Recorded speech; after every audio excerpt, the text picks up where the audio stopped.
Dream village, সত্যি dream village. Entry fee 50 টাকা, আগে বোধহয় 20 টাকা ছিল। ভিউটা যে এত সুন্দর মানে আমি বলে বোঝাতে পারবো না। এই ড্রিম ভিলেজ ডাবলিং ভিউ পয়েন্টে গিয়ে আমার অ্যানিভার্সারির দিনটা যেন আরও স্পেশাল হয়ে গেছিলো। আমি জানি না ফোনে ভিডিওর মাধ্যমে আমি কতটা বোঝাতে পারছি, সামনে থেকে না অসম্ভব সুন্দর।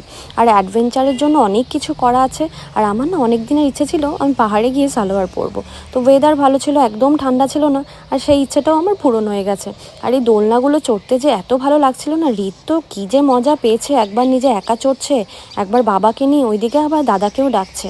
বাবাও মজা পেয়েছে, বলছে চল দোলনা চড়ি। মা বাবুরও আসার কথা ছিল, মা বাবুর বিয়ে বাড়ি পড়ে গেছে বলে আসতে পারলো না। আর এখানে না ফটো তোলার জন্য বেশ সুন্দর সুন্দর জায়গাগুলো করে রেখেছে। আর আমরা যখন ছিলাম একদম ফাঁকা ফাঁকা আমরাই ছিলাম, আর 2-1 ছিল, মানে একদম শান্তিতে, কোনো ভিড় নেই, নিজেদের মতো করে সময় কাটাতে পেরেছি। আর এখানে না ছোট্ট একটা স্কাই ওয়াকও আছে। সিকিমেরটা যেমন অনেক বড়, আর এইটুকুটাতেই যেতে আমার যা ভয় লাগছিল, মনে হচ্ছিল এই যদি ভেঙে ঢুকে যাই। আর যখন গিয়ে ওখানে বসলাম না, পেছনে তো পুরো খাদ, মনে হচ্ছিল যদি ভেঙে গেল আর তো খুঁজে পাওয়া যাবে না। তাই বলে কি অ্যাডভেঞ্চার করব না? অ্যাডভেঞ্চার তো করতেই হবে।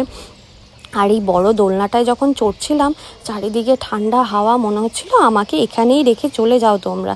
মানে কী যে শান্তি লাগছিল। আর রিত যে কী মজা পেয়েছে, মানে ও তো ওখান থেকে ফিরবেই না। ওর বাবা রীতিমতো কোলে নিয়ে ওকে চলে যাচ্ছে যে চল এবার, ও কিছুতেই ফিরবে না। আর এখানে লেখা আছে আই লাভ ডাবলিং। যারা গেছো তারা তো জানোই, যারা যাওনি একবার ঘুরে এসো। পাহাড়ে গিয়ে কোথাও একটু শান্তিতে সময় কাটাতে চাচ্ছ, এখানে চলে যাও। খাওয়ার ব্যবস্থা আছে, বসার ব্যবস্থা আছে, শান্তি আছে, কোনো অসুবিধা নেই। কোথা দিয়ে যে সময় কেটে যাবে না বুঝতেই পারবে না। আর ভিউটা তো বারবার বলছি ভীষণ সুন্দর।